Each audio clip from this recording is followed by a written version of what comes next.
long a vector is. So let's say that we had a vector here, xy. This tells me that xy is at the head. And where's the tail? Again? No, I keep saying it. Tail is the where? Origin, 0, 0. So, if we're looking at this, let's say we're at a position here, x comma y, we're going over x, we're going up, over x, up y. What do you think we're going to do to find this magnitude of a, which is this diagonal distance? What are you going to do? Pythagorean theorem, right? So you get the square root of x squared plus y squared.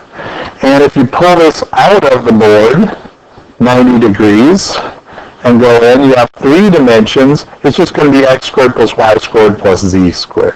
So if you ever want to know how long a vector is, as long as the tail is at the origin, all you have to do is take the x coefficient of I squared, coefficient of j squared, coefficient of k squared.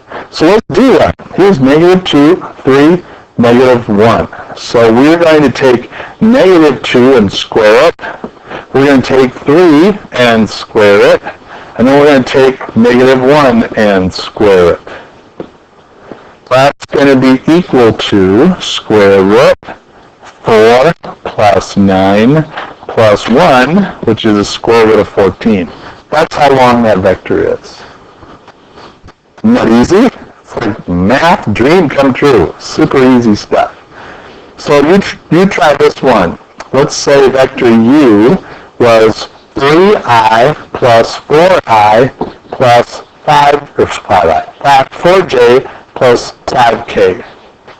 Just find out how long that is. And notice that we put these lines like absolute value. It means the magnitude. See if you can find out how long that is.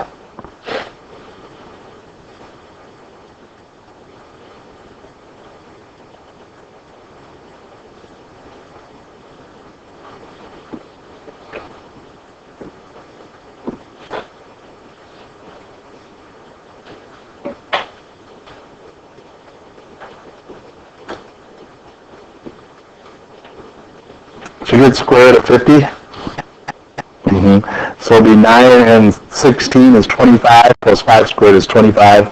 25 and 25 is 50. Easy. All right. So what's the point of all this? Well, let's say that we wanted to take a vector and shrink it to being only 1 unit long. It's called a unit vector, and it has a little dunce cap on it, A with a little dunce cap. How you figure that out is you take the normal vector and divide by the magnitude. Magnitude. All right?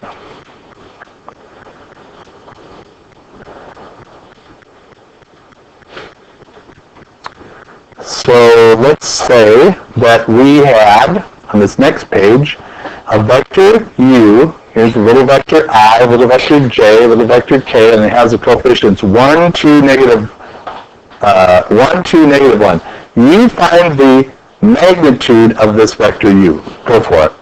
So this is going to be the square root of 1 squared plus 2 squared plus negative 1 squared, which is the square root of 6. So if it's the square root of 6, how would we make a unit vector? Well, to make a unit vector, you're just going to first just write down the regular vector. Would you take a moment and write that down? Regular vector. Draw it down. Just write it as is. That's your position vector form. Now that vector is the square root of 6 units long. We want to make it, with the little dunce cap here, 1 unit long. What do we divide this by? Square root of 6. Now, if this is a square root of 6, and we divide by the square root of 6, now it's 1 unit long. So take your arm, make a little vector like this.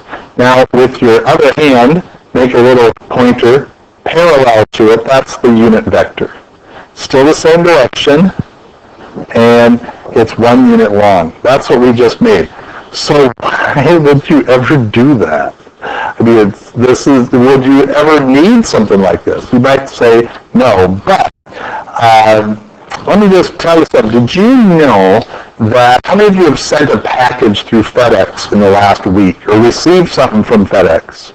Yeah, a bunch of people from Amazon probably or something like that. Did you know that any time you send something, no matter where it is, it goes to Atlanta and then it comes to you? And think of the genius of this. Let's say in Minneapolis, you're going to send to all the countries of the world. Okay? That would be a lot of sending, right? And then in Chicago, they're sending to all the countries of the world. Maybe cities. North Dakota, they're sending to all the countries and cities in the world.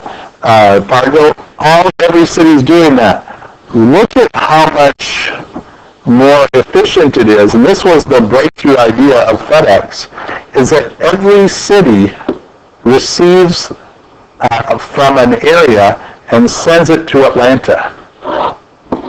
And then the package is sent to wherever you want to go. So let's say you want to send something to Fargo, North Dakota. It goes to Atlanta, and then it goes to Fargo. And you might say, well, that's a waste of energy, a waste of money. Yeah, it is. But think of having all of these places sending to every which way. That would be a much more waste of money. Because every place sends to everywhere else, as opposed to just all goes here, and then it goes back to wherever. It's quite ingenious. All right, so what I'm saying with this is, let's say I wanted to make this vector u, I want to make it 5 units long. 5 units long. So take your vector and then shrink it to 1 and then do what? Multiply by 5. So we're going to copy this I, J, and K, and then what we're going to do is we're going to, the length of it was 1 over the square root of 6. Now it's 1 unit long. What do we do to make it 5 units long? Multiply by 5. Yeah. How about for 100 units long? Is that going to be hard? No.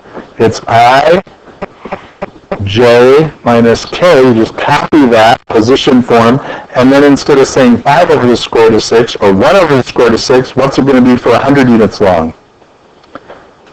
100 over the square root of 6.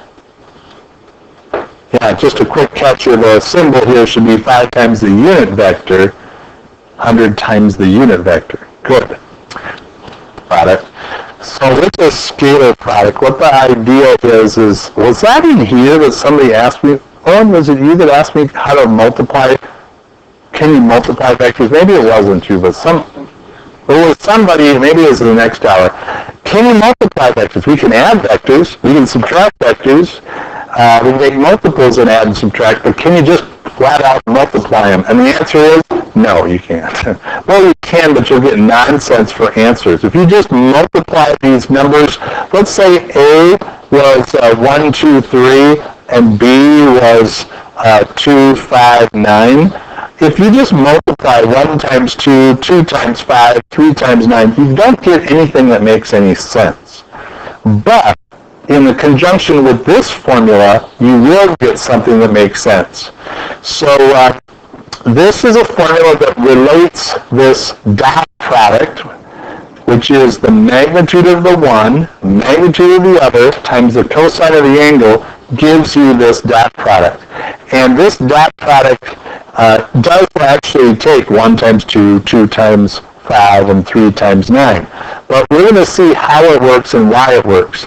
And this slide here, back one, I don't know where was that. It was 2 ahead here. This proves where this formula comes from. I'm not going to mess with it. You can look at it if you want. But what we're going to do is we're going to use this formula. The dot product is going to be the magnitude of A, magnitude of B, cosine of theta. So I'm going to take on my XYZ plane, this is going to be a little vector I. This is going to be a little vector J. So let's say we had 2 I's. We had a little purple one I and a little purple one I, and we did a dot product of those 2. Well, each one of these is 1 unit long, so the magnitude of I is 1, the magnitude of the other I is 1, And the cosine, what's the angle between these two? 0. What's the cosine of 0? 1. So 1 times 1 times 1 is 1. So the dot product of two of these is I and I is going to be 1. Same thing as if there's 2 this way. 1 times 1 times 1, which is 1.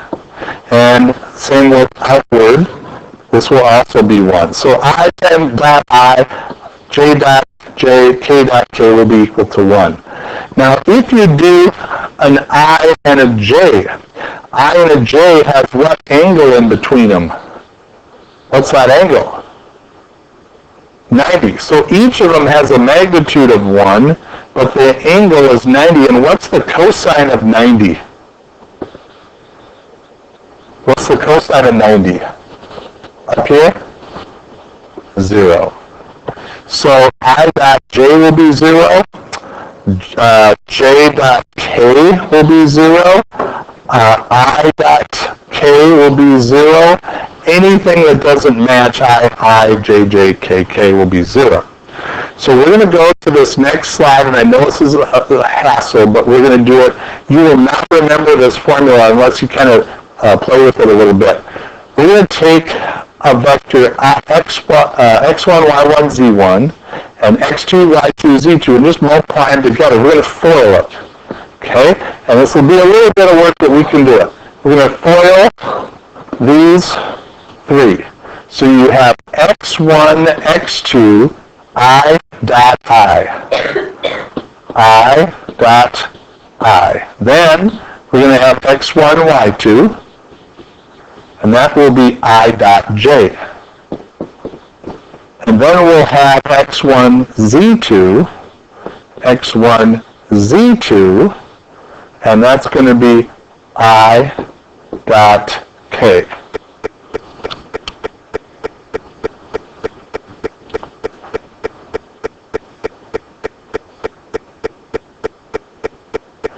Then keep going. Now we're going to FOIL these. Okay, so this will be x2, y1, I dot j. Then it's going to be y1, y2, j dot j. I like that. And then it's going to be y1, z2, k, j dot k. And we'll do one more. That's going to be the z's here. These, and those. So this will be x2, z1, I dot k plus y2, z1, j dot k and z1, z2, k dot k. Give you a chance to write those down. I know it's going to take a while. You can do it though.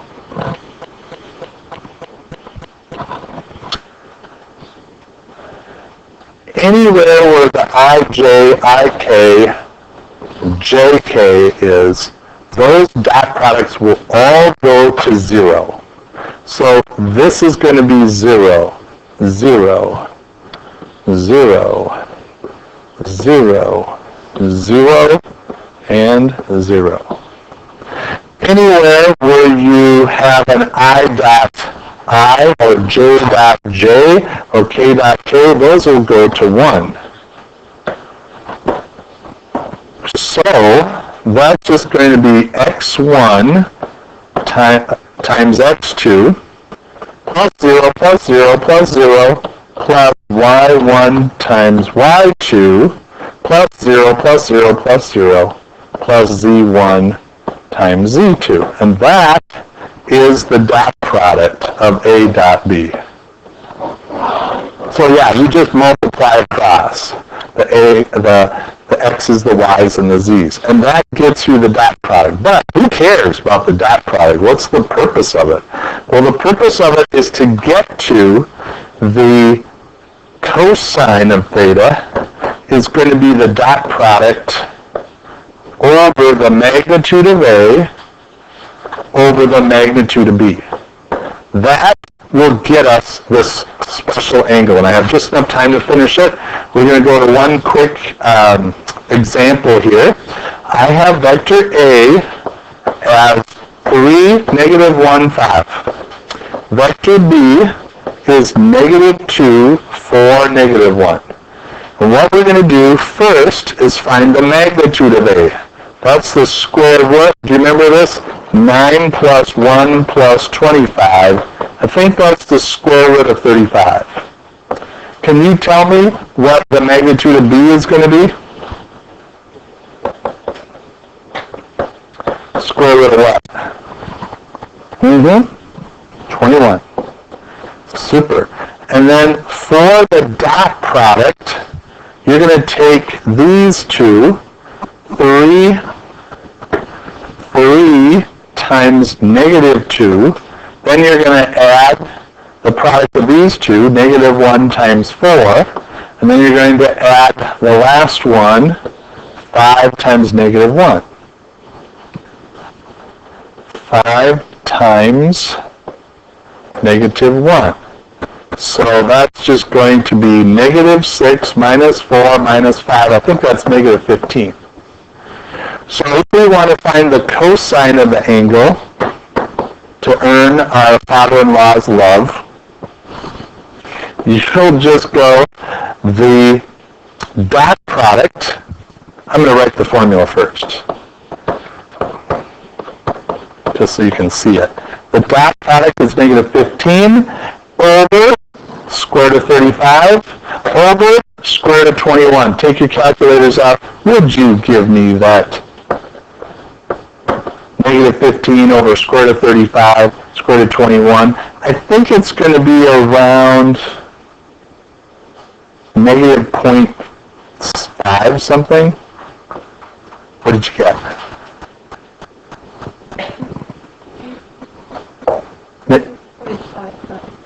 5, I love it. Now, take your calculator, degree mode, please. Do the inverse cosine of negative 0.55. By the way, the inverse cosine of negative will be between 90 and 180. And this is the angle, which is 100